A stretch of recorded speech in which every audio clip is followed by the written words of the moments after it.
2026-27 സാമ്പത്തിക വർഷത്തിൽ GDP വളർച്ചാ നിരക്കിൽ നേരിയ ഇടിവുണ്ടാകുമെന്ന സാമ്പത്തിക സർവേ റിപ്പോർട്ട്.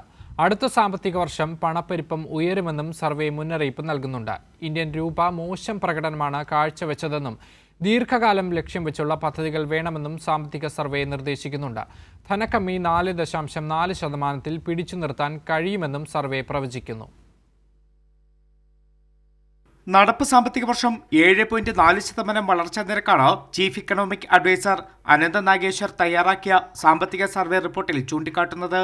അതേസമയം 2026-27 സാമ്പത്തിക വർഷത്തിൽ വളർച്ചാ നിരക്കിൽ നേരിയ കുറവുണ്ടാകുമെന്നും വളർച്ചാ നിരക്ക് 6.8% മുതൽ 7.2% ആകുമെന്നുമാണ് സാമ്പത്തിക സർവേ ചൂണ്ടിക്കാട്ടുന്നത്. First, India is an indeed oasis of macro stability in otherwise a turbulent world. Numbers speak for themselves. Our GDP for this financial year is estimated, this is all IMF forecast, may differ slightly from what MOSPI has told us.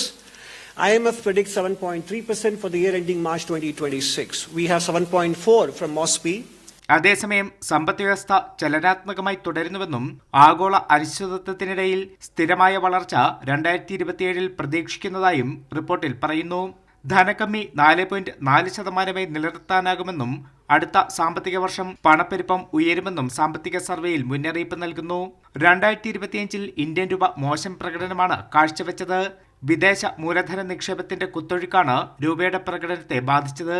വെല്ലുവിളികളെ മറികടക്കാൻ നയവിശ്വാസ്യത, പ്രവചനാത്മകത, ഭരണപരമായ അച്ചടക്കം എന്നിവയുടെ പ്രാധാന്യം survey ഊന്നിപ്പറയുന്നു. ദീർഘകാലം ലക്ഷ്യം വെച്ചുള്ള നടപടികളിലും പ്രസ്തുതകാല കുതിപ്പിലും ഒരേ സമയം ശ്രദ്ധിക്കണം. യുഎസിന്റെ പിഴത്തിരിവിടെ പശ്ചാത്തലത്തിലും നിരവധി ഘടനാപരമായ പരിഷ്കാരങ്ങളും നയ നടപടികളും കാരണം വളർച്ച ത്വരിതപ്പെട്ടുവെന്നും ചൂണ്ടിക്കാട്ടുന്ന സർവേ ജാഗ്രത ആവശ്യമാണെന്നും എന്നാൽ അശുഭാപ്തി വിശ്വാസം ആവശ്യമില്ലെന്നും പറയുന്നു. കൈരളി ന്യൂസ്, ദില്ലി.